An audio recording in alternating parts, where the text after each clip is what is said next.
Chapter 3, My Boss List. The realization that I wouldn't attract a badass unless I walked out the door feeling like a badass was a big one. Because in all honesty, I hadn't done things that I needed to do in my own life for myself.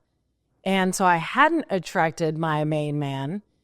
I was happy. I had a great life. But I had been procrastinating on things that I really needed to do. And therefore, I wasn't feeling like my best. It's really about your own internal self-worth and self-love. So up until that point, I felt less than my best. So I was attracting people who felt the same about themselves. I asked myself, why don't I feel like a badass? Like specifically, what do I need to accomplish in order to feel better about myself? On the airplane ride home from that fateful wedding in Montana, I made a list of all the things that I would like to do that either I'd wanted to do or make me feel better, or I had just flat out been procrastinating on. We all have that list in the back of our minds, like things that we know would help us feel better, would help us feel more badass once we complete them. It might seem trivial, like maybe you have been wearing nothing but old Costco yoga pants for a decade, like someone I know. There's nothing wrong with wearing Costco pants every day. What matters is how you feel in your clothes. If you don't feel good in your Costco pants, well, get down there and buy some new ones. If you have holes in your clothes and when you wear them, you don't feel good, then get another pair. Wear clothes that fit and make you feel good about yourself. I'll never forget my roommate in college who always wore silky, beautiful underwear, even though she was waiting until marriage to have sex and no one but her and us would ever see them. She said she loves them and she feels pretty in sexy underwear. They were for her. And I thought, what a concept. She's a genius. Maybe you feel great in your clothes. Perhaps there's something simple around the house that's been on your to-do list for a while, like replacing the locks or changing the air filters. Accomplishing any task on my list, no matter how small, helped me feel better. It gave me more confidence. Some things that were on my list were minor, some were major, and it bothered me that I still needed to do them. So anything that I wanted to change was now on my boss list. Once I got busy crossing off items on my boss list and worked on it daily, I changed just a little bit at a time. You may be carrying around an old purse that you don't love. Your handbags don't matter. It's how you feel that matters. You may have short, dirty fingernails. I don't know what would be on your list. I'm just giving you examples. But if you really look and be honest, are you embarrassed to wear sandals because you haven't had a pedicure since 2005? It's a silly example. Obviously, your worth is not determined by anything outside of you, and definitely not seemingly trivial things like toenails. But if you prefer to spruce up your dogs, like my teenager calls toes, then do it. Doing something for yourself is a double whammy because you're crossing something off your boss list and practicing self-care. 2 wins. Feeling great attracts feeling great, and confidence attracts confidence. I considered these 4 areas in my life important and the ones I paid close attention to making improvements: health, environment, which is also an entire chapter by itself, finances, and family. What I did was just investigate each one of these areas, and I asked myself, what gives me the feeling like I would really prefer this to be different, but I'm avoiding this because I really don't want to deal with it. Or, I'm kind of embarrassed about X.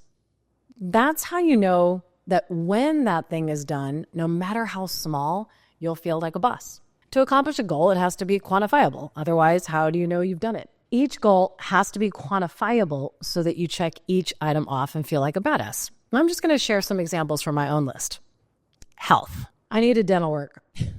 I have this weird genetic thing where I was born without 3 adult teeth. They were just missing. They were never there when I was born. God forgot them. I don't know. I just had 3 baby teeth, which were only supposed to last 12 years, still in my mouth, hanging on for dear life at 38 years old. It's wild, right? The point is that I've been procrastinating on much needed dental work because it's so damn expensive. And who wants to go to the dentist? And because of my procrastination, I didn't like my smile. My procrastination about having dental work prohibited me from feeling good about my smile. And that's how you know what to do. Find things that are preventing you from feeling good. I actually got braces right after I got home from the wedding. I am aware that Europeans think Americans are psychotic about our teeth, and maybe we are. I wasn't even planning on getting braces. I went to go get implants, dental implants, and crowns, which are fake adult teeth. But one of my sisters, all of my sisters have at least one missing adult tooth, got her baby tooth pulled, and then braces shifted her teeth to fill in the gap. So she didn't need an implant and a crown. I was only exploring the braces route, so I made an appointment to see if it was an option, and he said it wasn't really. It's not a great strategy if you have 3 holes. But as we were talking, he had this theater-sized computer monitor with the photos of my crooked teeth blown up to condo size. Let's look at this movie screen of your crooked teeth. That's fun. I was sold. You gotta love a good salesman.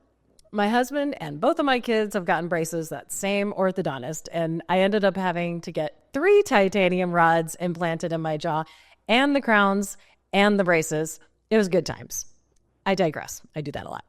Getting braces was what I felt I wanted to do for myself to feel good. I like shit to be straight, teeth included. I did it for myself, and I'm so glad I did. It was the best thing I've done because of how I feel, and that's the key.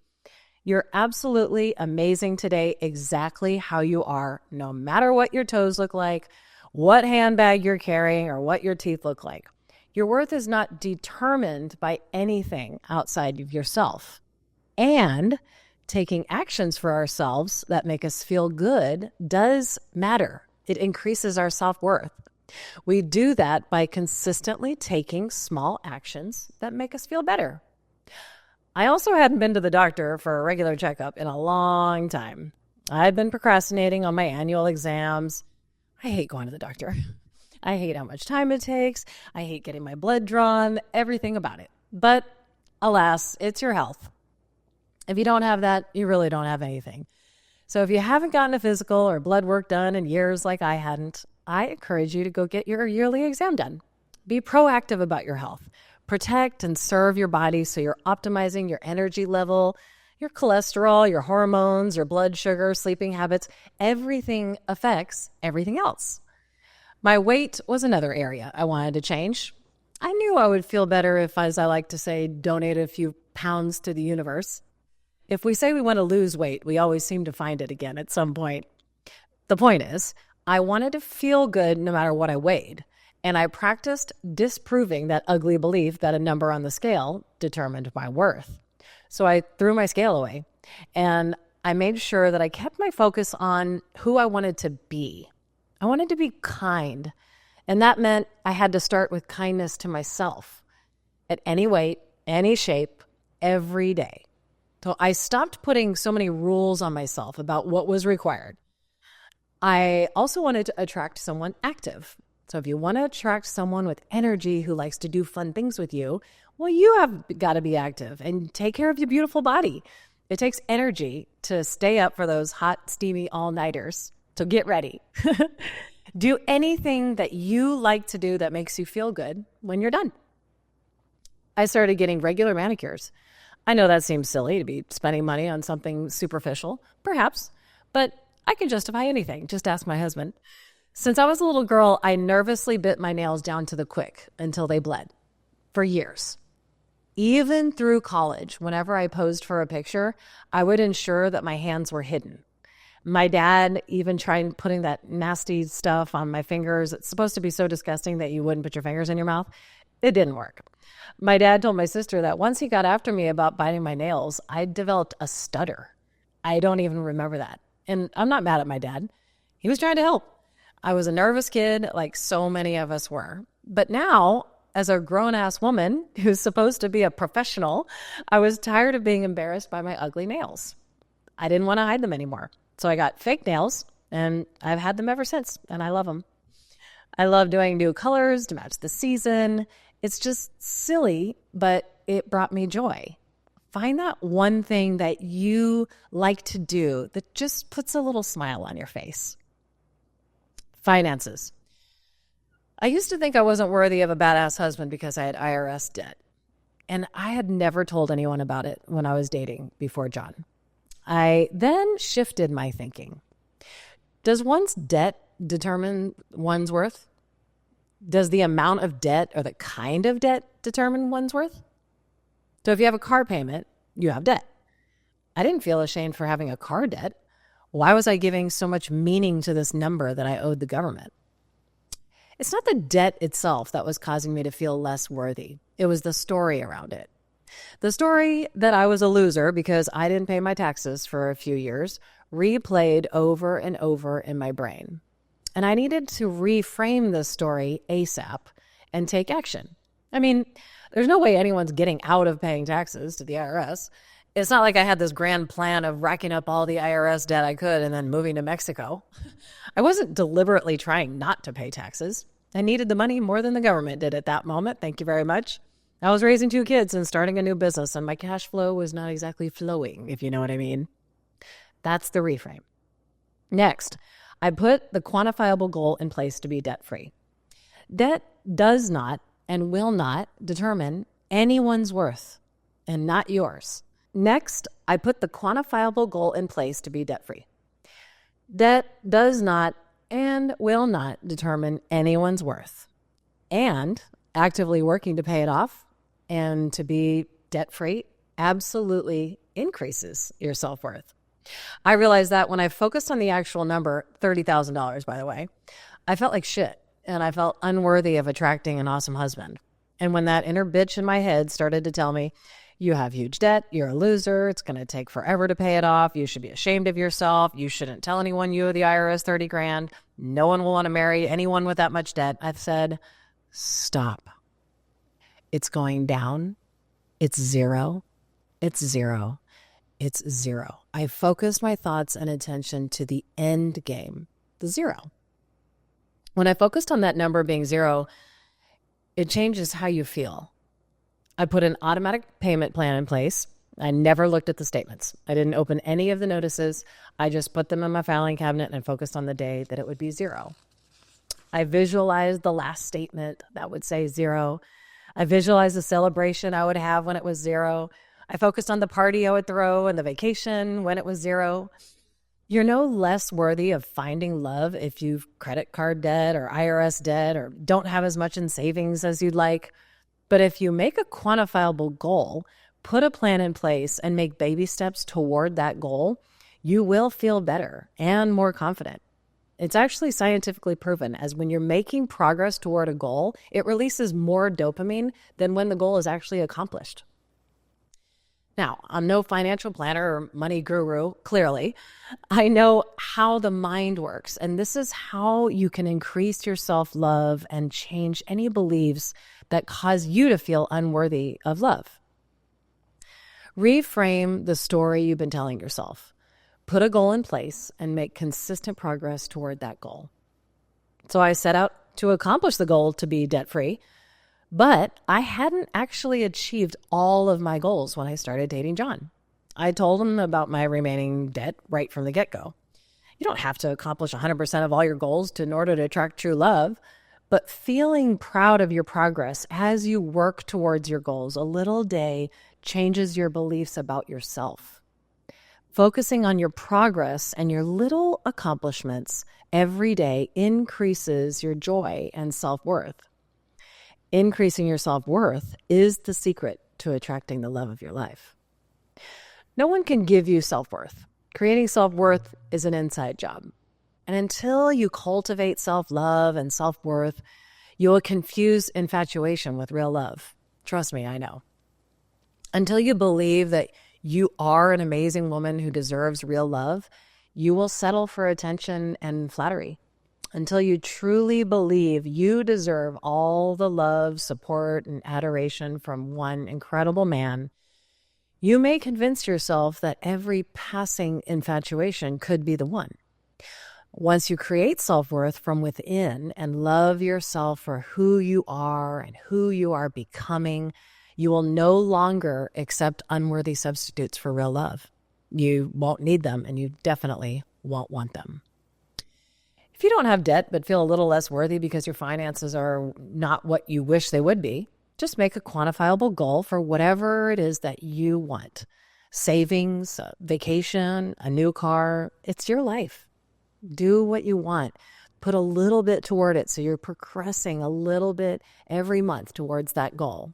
It's only really the progress that matters. Okay, environment. We're going to spend an entire chapter on the subject. In case you have younger children and you have challenges keeping your house even remotely tidy, like I did. My house was a disaster when my kids were little. And if your house is already perfect, don't skip that chapter. You may not be aware of the energy that some of the items in your home emanate. And the most important part is creating a sanctuary for yourself. But for now, I wanted to mention two things in my environment that were on my original boss list: my backyard and my carpet. A few years before I made this list, the sprinklers in my backyard had mysteriously broken. I'm sure my son had something to do with it. And my backyard was an overgrown mess. The kids thought it was awesome because it was like a little jungle back there. But I knew how I felt when I opened my curtains and saw the backyard disaster straight out of the Deliverance movie.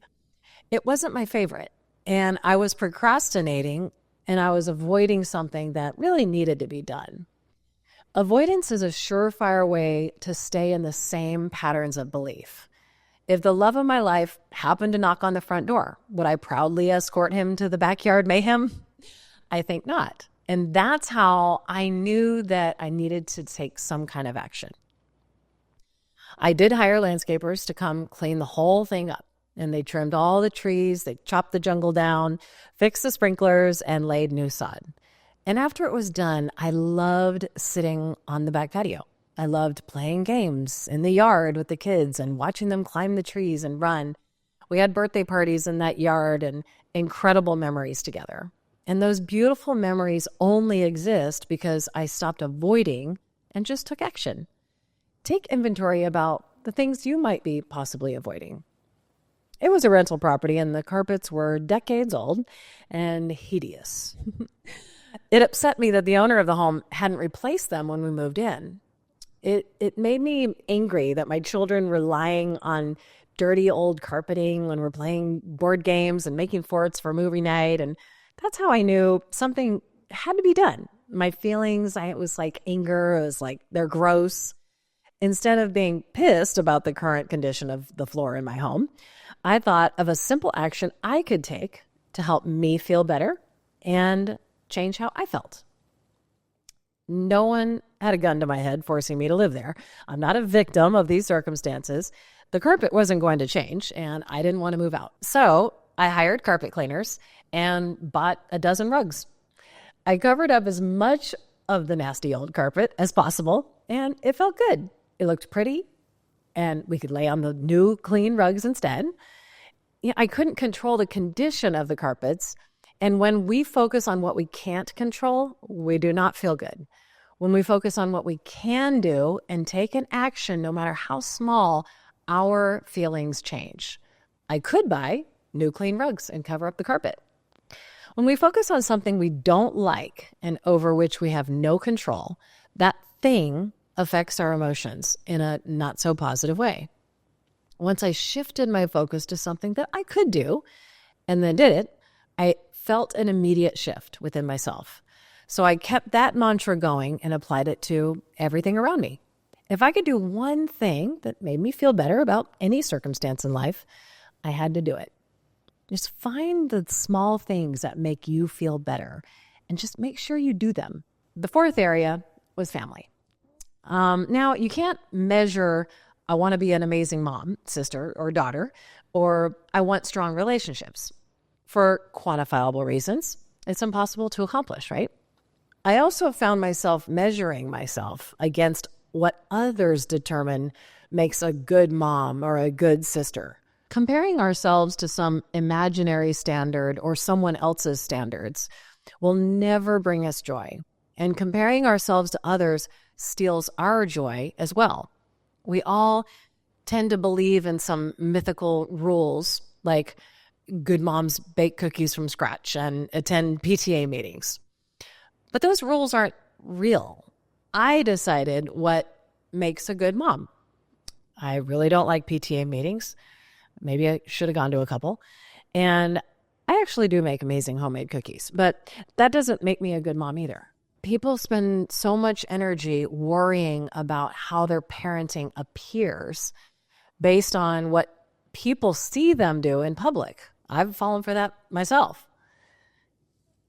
So I decided to release these fake rules and make some goals. If I focused on what my son and daughter needed the most, what would that be? I made a list of quantifiable goals. And when I accomplished them more often than not, no matter what kind of a shit show it was that day, and even if we ate cereal for dinner at 10 p.m., I was still doing okay. I asked myself, what does it mean to me to be a good mom? What is the most important things to me and my family? Because no one knows our kids better than we do, and no one will know how to raise your children better than you. So you decide what it means to be a good mom. I decided that the most valuable time with my kids was in the evening, the time spent reading to them. But if I didn't start early enough and it got even close to 9 p.m., I couldn't keep my eyes open. I'd read a few pages and pass out, depriving us of the most important part of the day. So I moved up bedtime to enjoy our quality reading time. Since I wanted to start reading at 8, we started baths and toothbrushing at 7. I also wanted to have meals at the table so we could talk and connect. Even if that meal was Chick-fil-A or cereal, we ate together more often than not. That's the key. Not all the time, not 100% of the time, not perfection in all areas, just more often than not. I stopped putting so many rules on myself about having the world's healthiest diet and went with the 80-20 rule. Eat healthy most of the time, 80%, and we got a lot going on that day. We're ordering pizza. It's 20%. It doesn't matter. I wanted more game nights. I originally made the goal to have one game or card night per week, but we all got addicted to this card game called 5 Crowns. If you haven't played it, you should try it. It's really fun. We played it all the time.